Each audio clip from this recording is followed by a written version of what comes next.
Yay. Yeah, good. Thank you. It's good to we've been talking about having this chat for a while, so it's good to finally connect and be able to do it. Completely, completely. I agree. There's So I mean, basically what we wanted to talk about was positive psychology and what can we draw from positive psychology in a difficult crisis situation that we are all in right now. So both of us have spent some time studying positive psychology, thinking about positive psychology as it relates to our work and our personal lives. Um, but we've both been so busy with everything going on, we haven't really had a chance yet to sit down and talk about what does positive psychology bring to this situation that we're all in. For sure. I mean, I remember, and certainly you have studied positive psychology a lot longer than I have. I only really got in touch with it a couple of years ago, and I remember when I was trying to explore who are the positive psychology practitioners in Asia. And I looked on LinkedIn and I saw that you were with Mandarin Oriental and that you're practicing it. I was like, I got so excited. And at the time I hadn't joined the company, but I was so keen to reach out to you just to learn a little bit more about how you had been integrating it in the workspace and your personal life too. So yeah, when I joined, I remember just feeling super excited about meeting you. Well, and I was equally excited when somebody else joined the group that also had a little bit of background and interest in positive psychology, because maybe there are things that we can work on together. And I think having this conversation is a good place to start.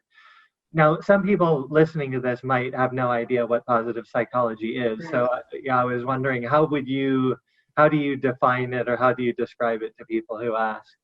You know what? I find myself using the garden analogy a lot because I think it resonates the most with people, and because that was certainly what resonated with me when I learned about it. So when they talk about traditional psychology and they talk about how the idea of there's a garden, got lots of weeds, and so a psychologist normally would speak to the individual and ask them what happened in your past, what happened in your childhood. So it's going back into the past and it's slowly pulling out the weeds, which is fantastic, right?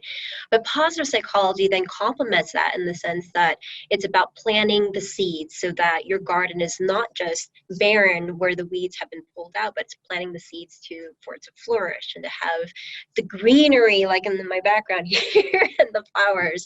And so when I use that analogy and I describe that to people, I get that's interesting, because I think the message there for me is also that we're not saying traditional psychology is not good. We're not saying that positive psychology is better. It's just that they complement each other. So that's kind of the context I had used in the past. What about yourself? How do you describe it? Yeah, I mean, I think that analogy is very good, right? That instead of pulling out the weeds, we're thinking about the sunlight and the water and the nourishment that the tree needs to thrive and to flourish. And so, yeah, I usually think of it as the science of flourishing.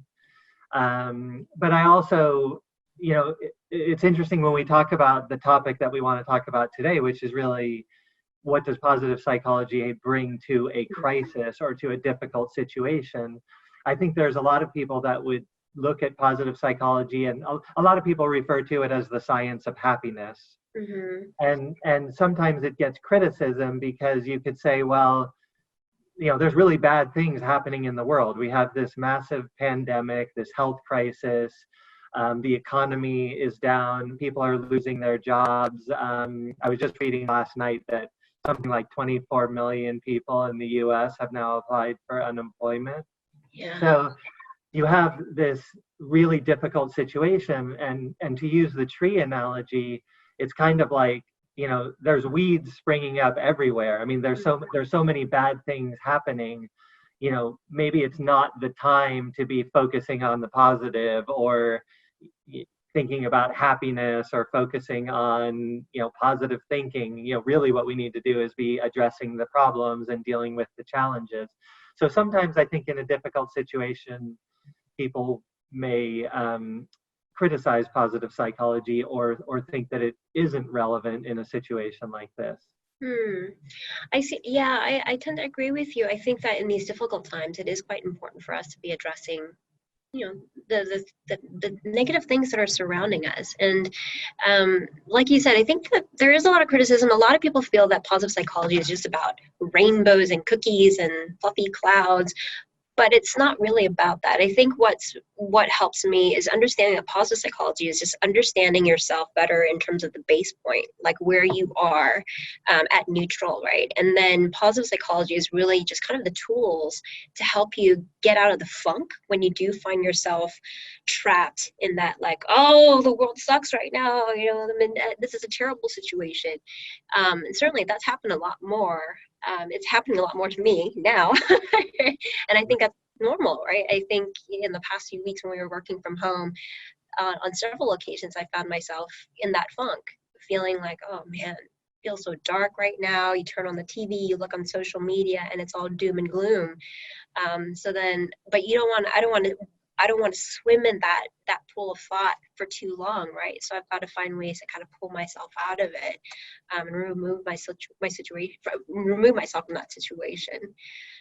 It's hard. It's hard, and I think that as a certainly, I consider you the master and myself a novice, um, and so I've been experimenting with so many different positive psychology techniques to try and pull myself out of that funk. And some techniques work in certain situations, others don't. And I think the most important thing is that I'm trying, right?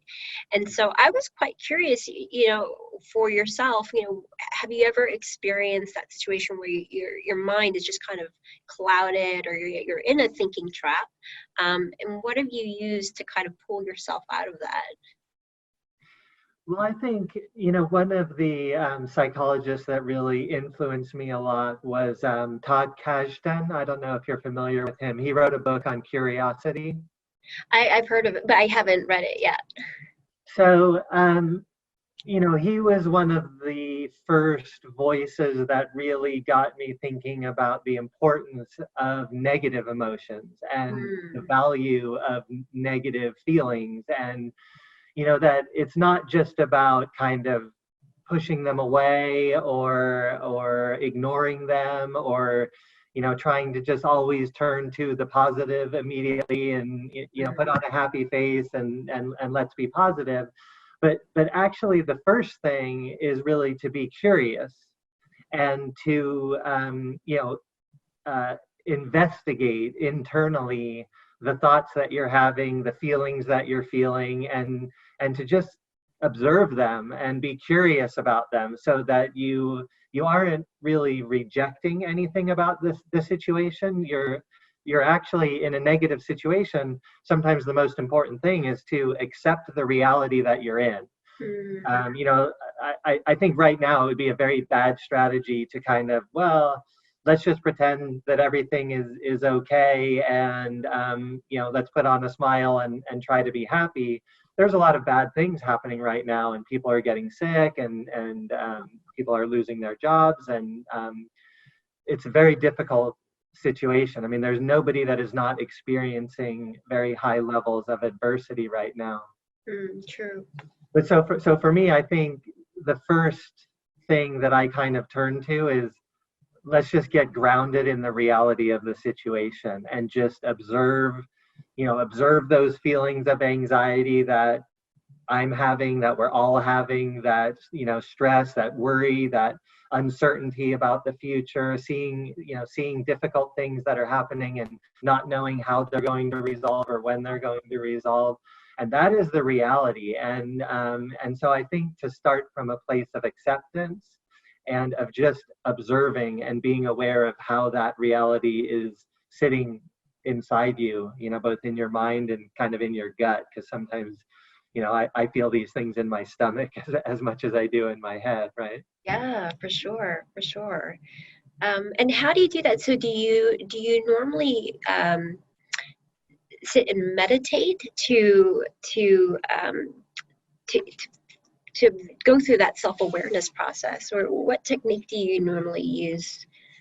Yeah, I think there's two things. There's meditation, and then there's something else that you might call reflection, or just almost mind wandering. And I think those are two very different things that sometimes people confuse them together. But meditation to me is a mental exercise. So I usually will meditate. I'm not a big meditator, to be honest, but I will meditate usually every morning for about 10 minutes. So that's kind of the extent of my practice. That's great, though. And you know, when I'm meditating, I am just trying to sit, observe my breath, and notice the thoughts and feelings that arise, and then let them go and try to bring my attention back to the breath. And during stressful times, it's very difficult to meditate.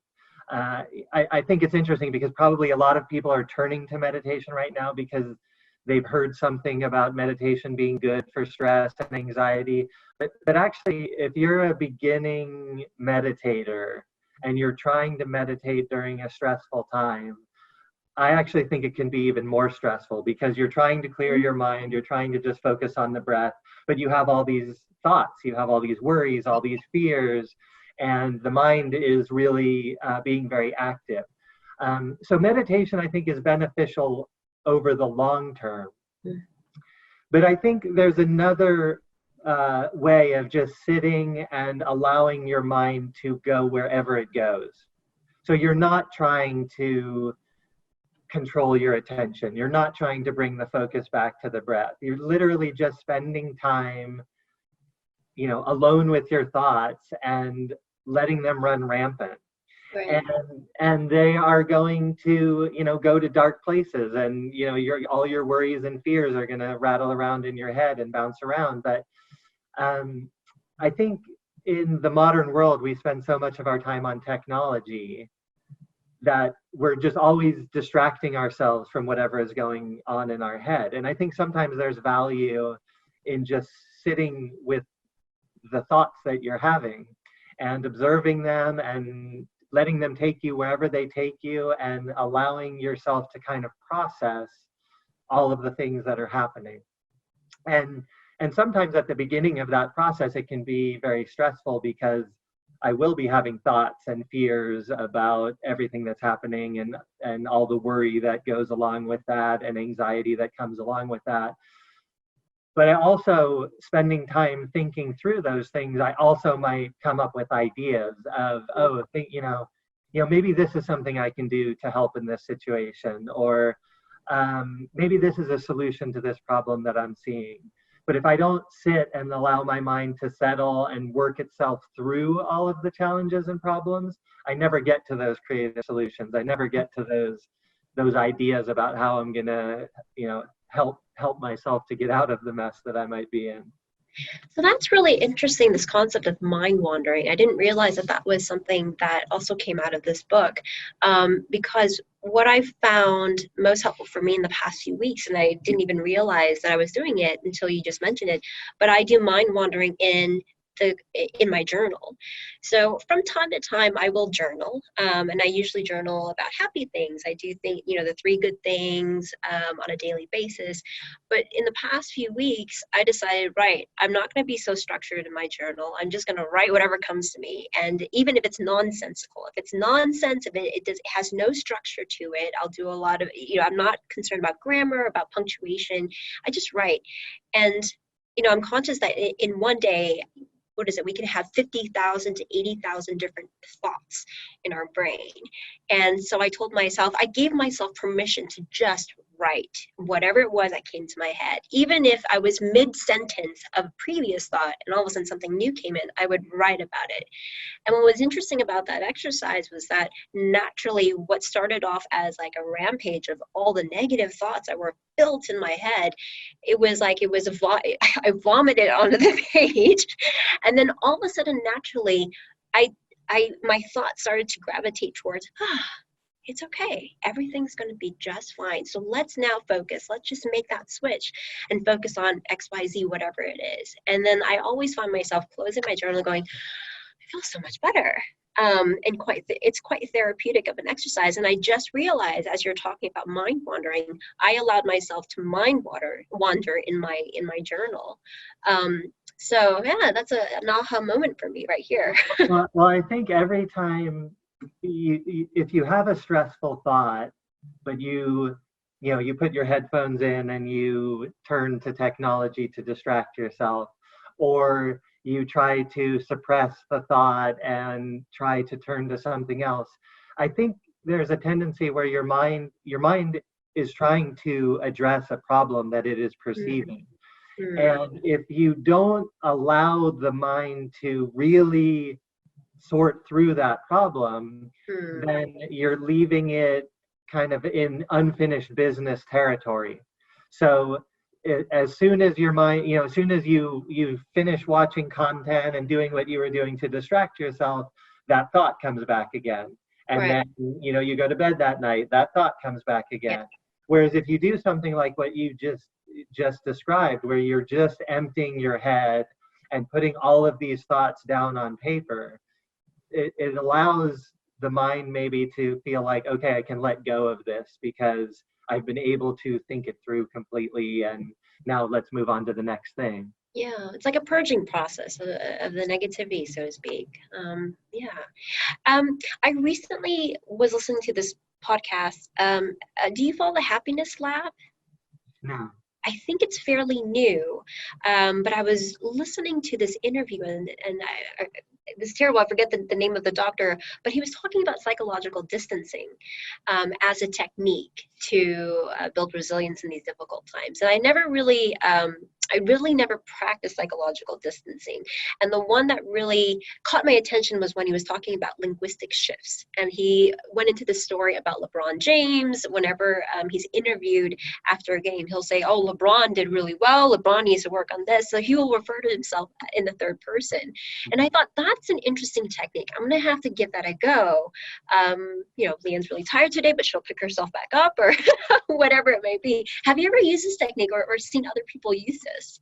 I have, and it's funny that you bring that up because actually that is another thing from this one particular psychologist, Todd Oh, Kashdan, that he has spoken about a lot is, and again, I mentioned his work on curiosity, but a part of that curiosity is instead of just being in it with your thoughts and identifying with your thoughts and feeling so much, when you come at it from a space of curiosity, what it does is it creates distance, because now instead of just I'm thinking this, hmm, I'm feeling this, you put yourself in the position of observer.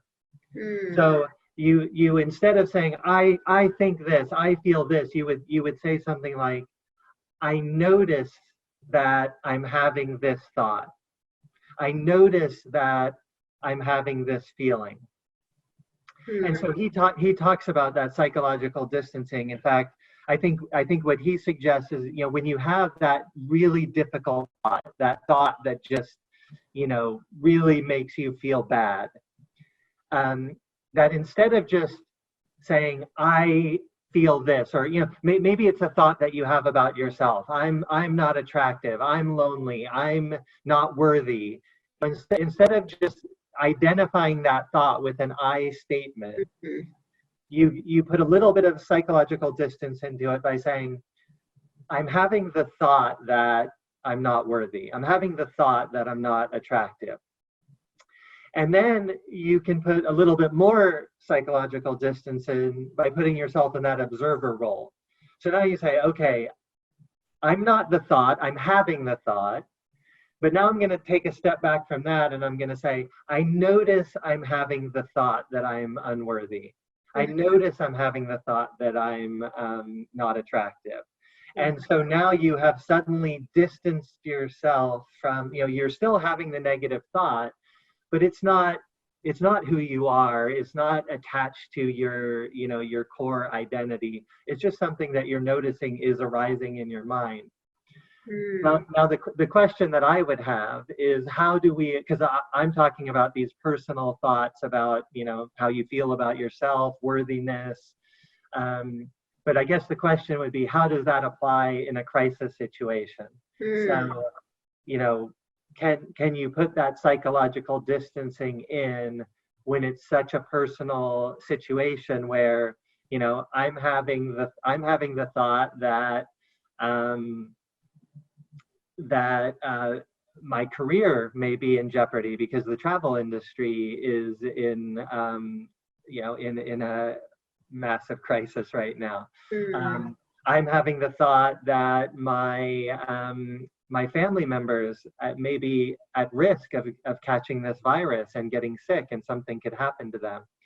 So it becomes even more challenging maybe to apply that psychological distancing when you have these kinds of situations happening in the real world. It's true. It's true. I think probably to that question, because I will have virtual conversations with some of my girlfriends, and we all are everyone's in the same boat in terms of the ambiguity, whether that be related to our families, or our careers, or whatever it may be. And I find that these little group sessions are very helpful because we just chat it out, right? And we're there for each other. We support each other. There's that mutual kindness and compassion that comes out. So if I were to position it in the sense of psychological distancing, I guess I could kind of remove myself from the I and ask myself, what would I say to my friend? What would I say to my really close girlfriend that I'm having these virtual conversations with, when she's having, I don't know, if she's nervous about the situation at work, or she's in that arguing with her husband because they're in close proximity? What would I say to her? And so I guess the question would be, what would I say to myself if I were to remove myself from the situation? So perhaps that could be something that people could try. It's hard though. It really is hard.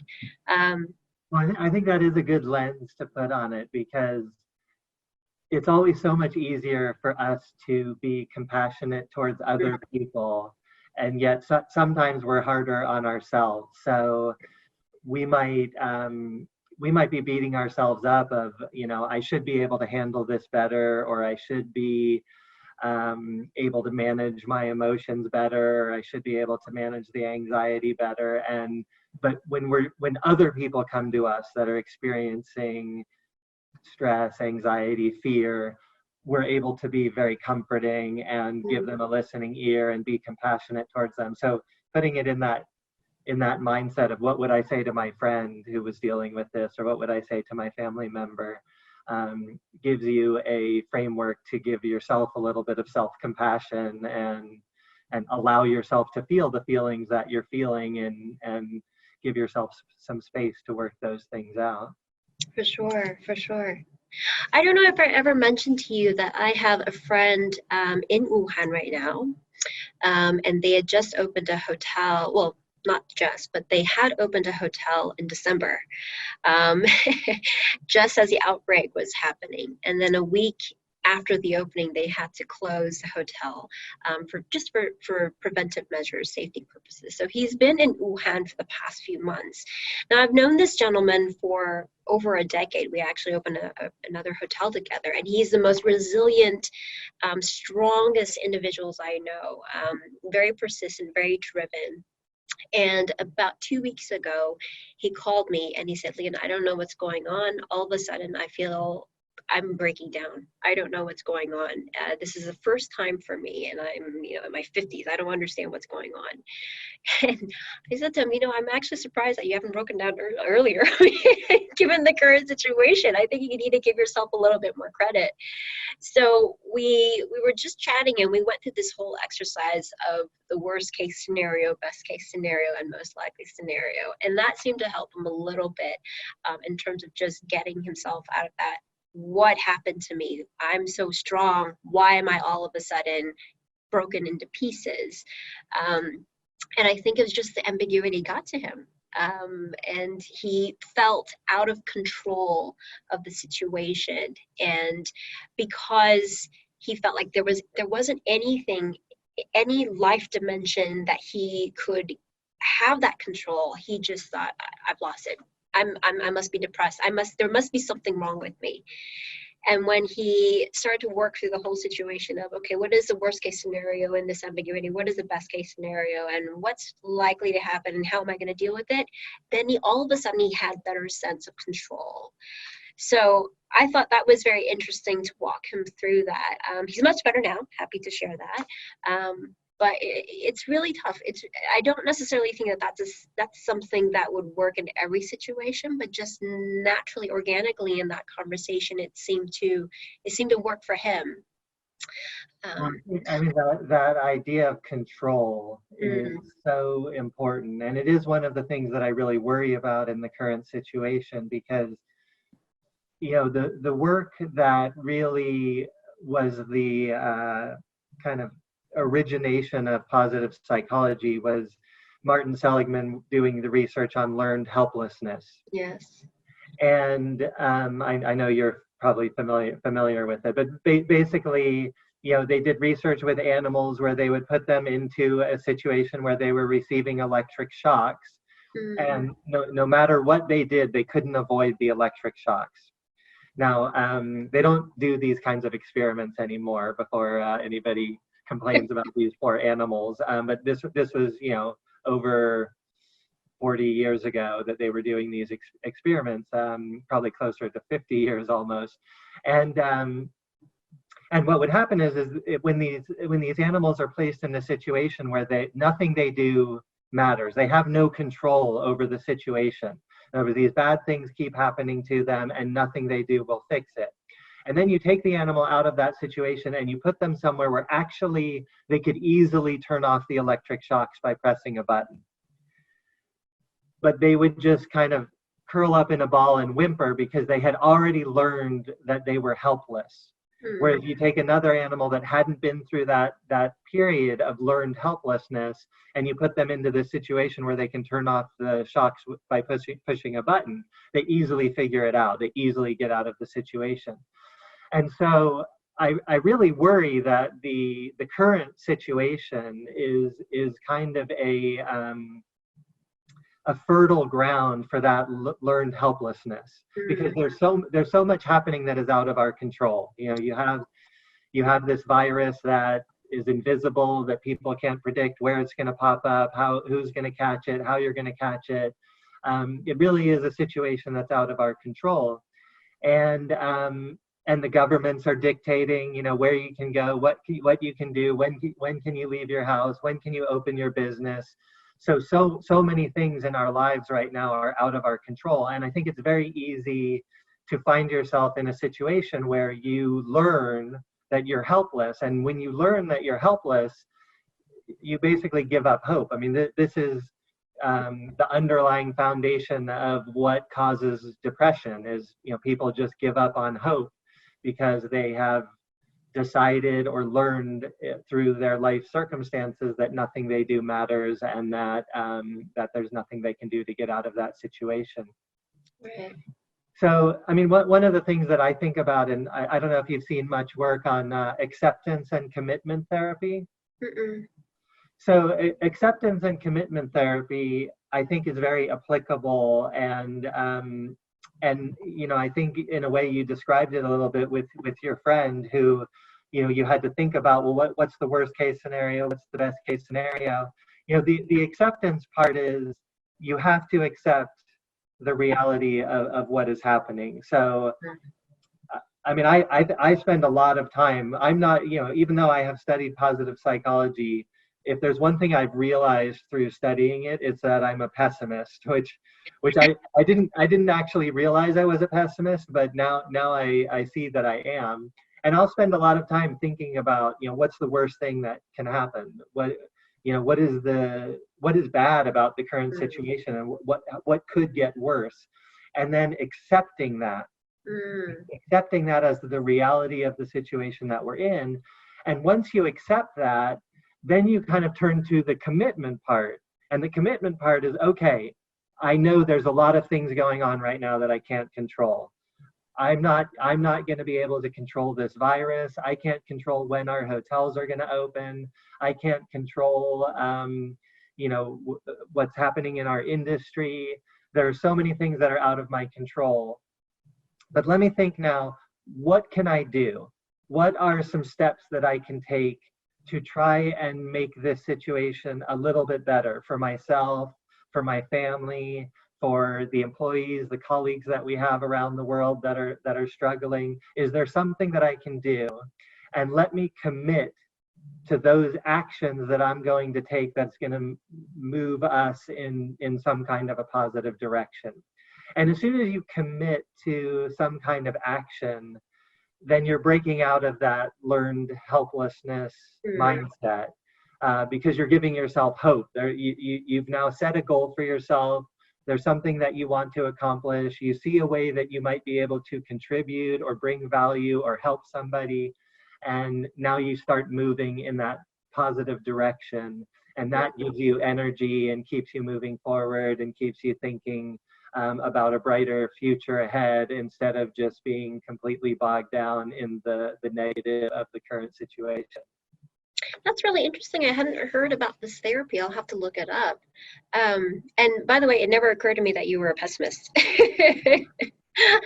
I'll be the first to admit as well that I also feel like I'm a recovering pessimist, which is probably what drew me to positive psychology in the first place. I thought I was an optimist until I met my wife. And I realized whenever, when we lived in New York, my wife would be, oh, let's drive into the city and go out to dinner. And I would, we're going to hit traffic. No, I think it'll be okay. We're not going to be able to find a parking space. My wife would say, no, we'll find a spot. I didn't realize it, but my wife is an optimist and I'm a pessimist. I see that now. That's so funny. My partner is probably the optimist in our relationship. So it's funny how opposites attract like that. Yeah, exactly. It's interesting because as a recovering pessimist, I think one of the things that I'm more conscious of are the various thinking traps that I kind of fall into. The thinking trap that I tend to gravitate towards naturally is just catastrophizing.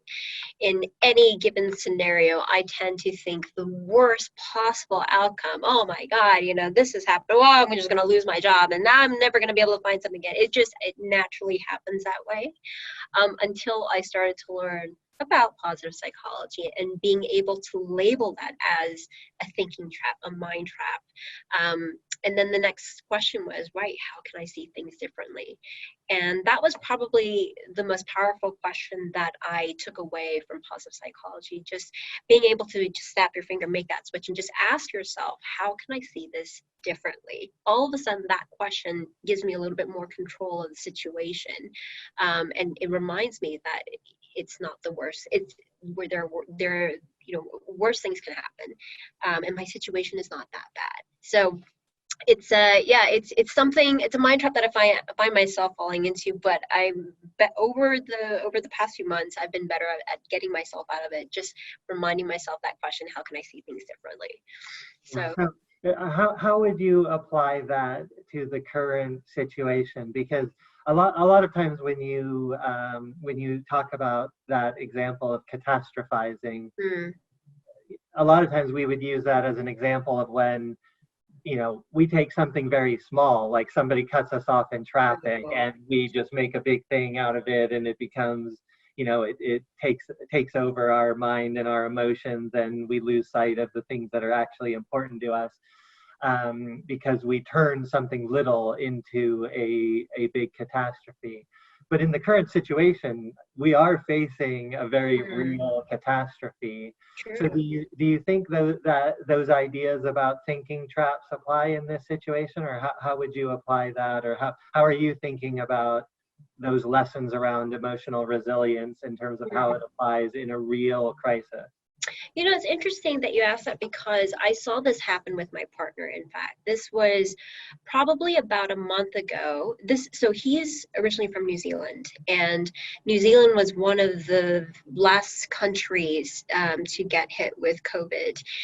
And there was a good 2 weeks where he was catastrophizing, where he was completely obsessed and just terrified about, oh my gosh, what's going to happen when this hits New Zealand? His parents are in their 80s. One parent was recovering from a stroke. The other one has had a history of heart failure. So he was just downright terrified. And every day he was frantically calling them, making sure they were safe. What are they doing now to prevent themselves from catching this? And he would just get so frustrated about um, about why are they not doing enough? Why are they not going out and buying masks? Why are they not getting antibacterial gel? He got so mad, and he felt completely helpless, because at the same time he knew he couldn't just hop on a flight and fly over and protect them, because he was afraid he would lose his job. He had to go there, get quarantined, come back, get quarantined, etc., etc. So I saw him firsthand catastrophizing about every little thing, everything. And whatever his parents would say to him in terms of what they have done to kind of protect themselves, it was not going in. It would just fall. He was so latched on to the single notion that they are not doing enough to protect themselves. They're not doing enough, for their well-being, that it was repelling. He was just kind of repelling everything. And I must admit, I tried to talk him out of it as well. I tried to comfort him. Worst case scenario, best case scenario, most likely. No, it didn't happen, because it just stuck on like glue. And I think that the turning point for him was, I think it was probably, I hate saying it, but is when the government, I think they had about 3 cases that did come into New Zealand, and then the government imposed a lockdown. And that seemed to just make, he just stopped worrying. He just stopped worrying. So I can't say that, unfortunately, positive psychology came into this and really rescued him from the situation. But I think it was a rare instance where some of the thinking traps that we're familiar with, I just saw it happen, and I didn't know what was the best way to get him out of that. So yeah, was it Barbara Fredrickson that said, part of the broaden and build theory about with negativity, it just sticks to us like glue, and it's really, we just tend to magnify that negative thought or that negative notion, and it's very hard for us to get that, to tear away from that. Yes, I mean, human nature to focus on the negative, Absolutely.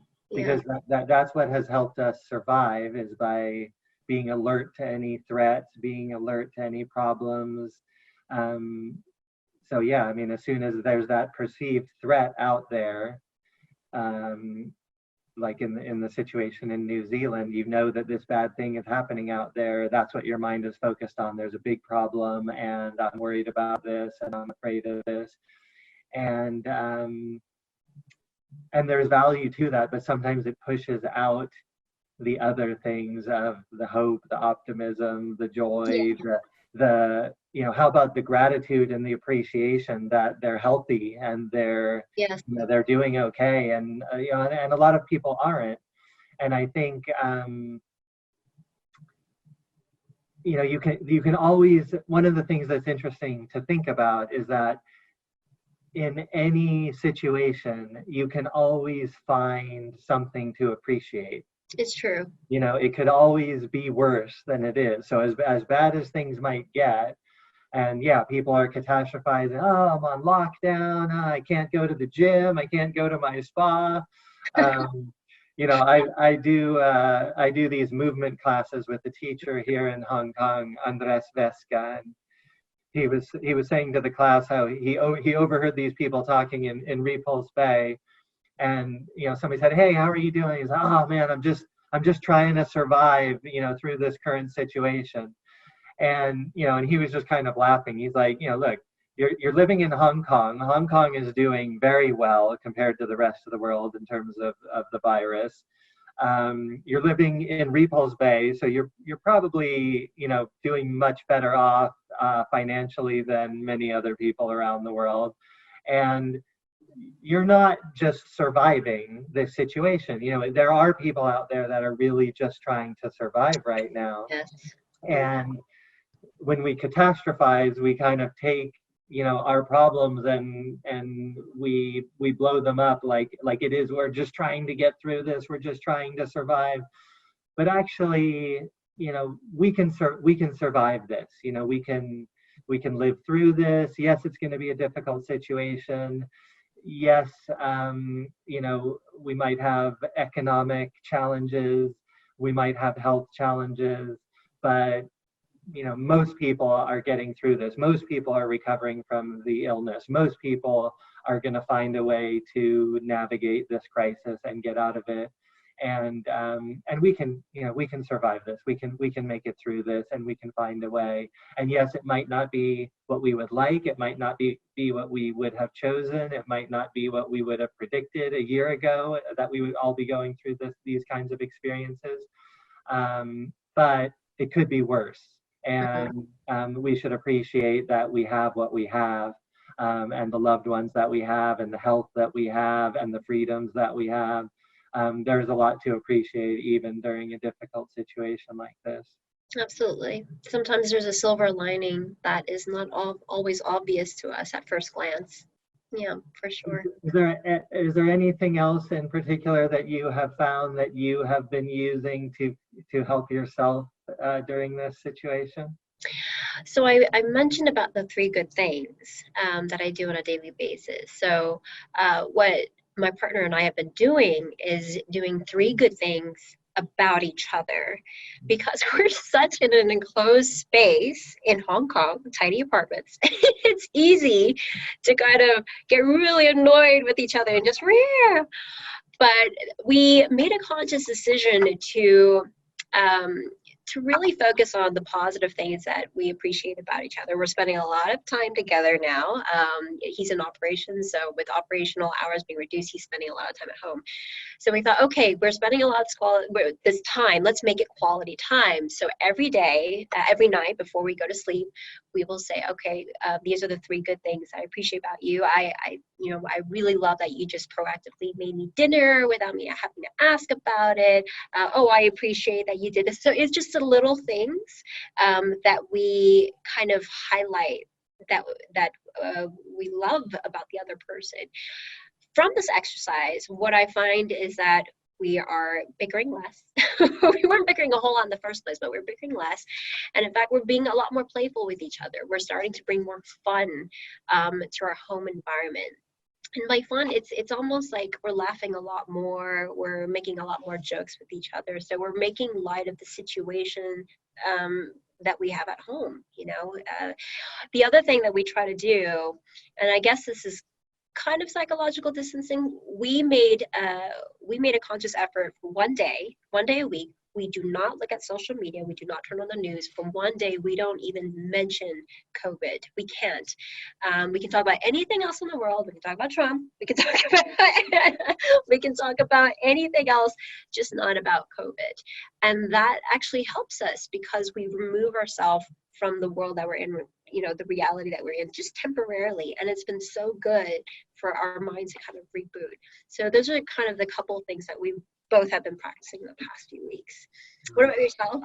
I think that's a great idea. I mean, technology has really been the hero of this coronavirus period, because everybody has been trapped at home, but we have been continuing our education online. We've been connecting with our friends and family online.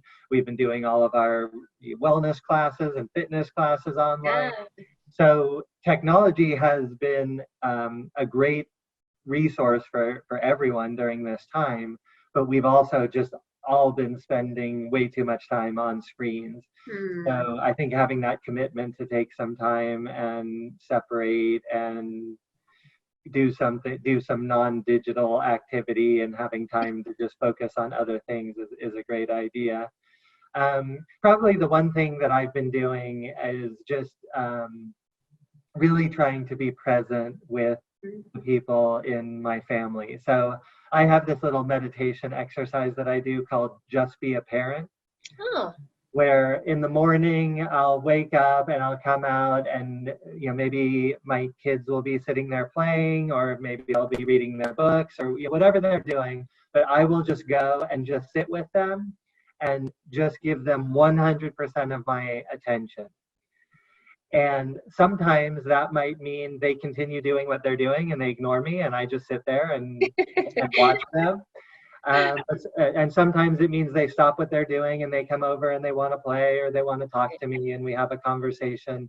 But what I realized from doing this is if I don't consciously, intentionally have that kind of practice where I sit down and just focus 100% of my time on them, I start to realize that time can go, days could go by where I don't realize that I'm just busy, and not, not that I'm ignoring my kids, but I'm just never 100% present with them, because I might be talking to them while I'm also talking to my wife, or talking to them while I'm, doing things around the house, or talking to them while I'm, uh, looking at notifications coming in on my phone, or something like that. And so having that time of just being fully present with the other people in your family and giving them your complete attention, even if it's just for 10 minutes, I think makes a big difference and kind of grounds everyone, and helps to keep that that close connection.